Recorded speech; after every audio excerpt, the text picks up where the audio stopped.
हम पुनीता चौधरी एगो सोहरके गीत गाबै छी। आशा करै छी एहि गीत सबके नीक लागत। नीक लागत तऽ लाइक करब, सब्सक्राइब करब, कमेंट करब, शेयर करब।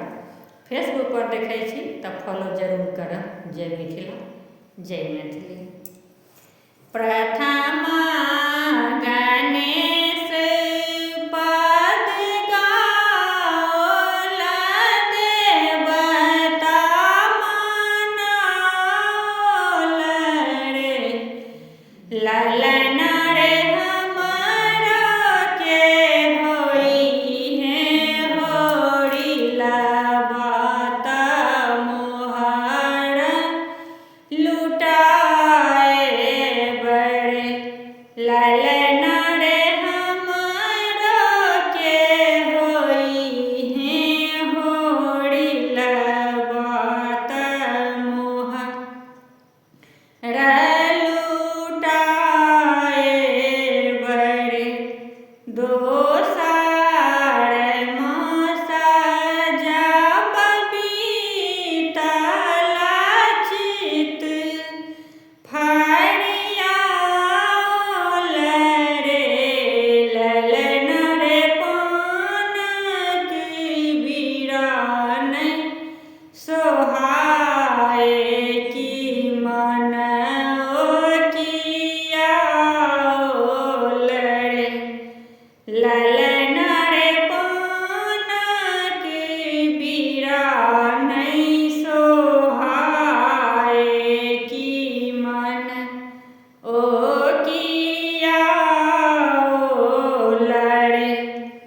तेसर मास जब आओल ननदी बधैया मांगू रे। भौजिये हमर के दियौ बधैया की सोइरी नीपाओल रे।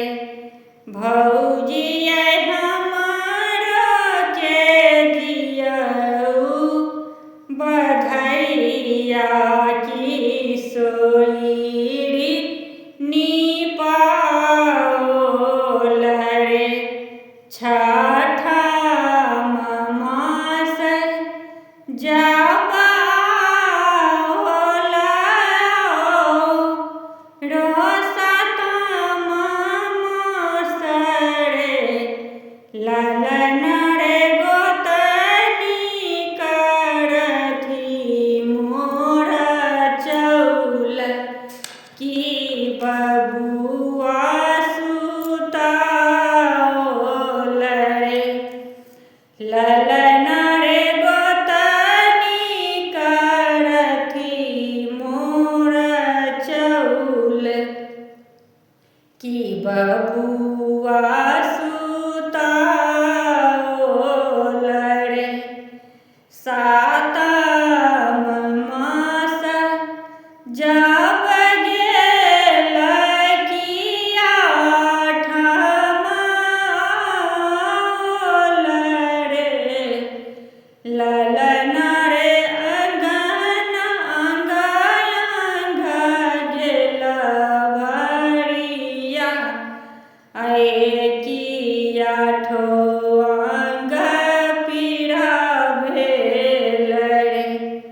ललन रे आठो अंग भेल पीढ़ा की आठो अंग पीढ़ा भेल रे।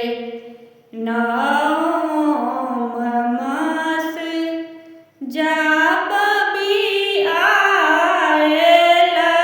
होरी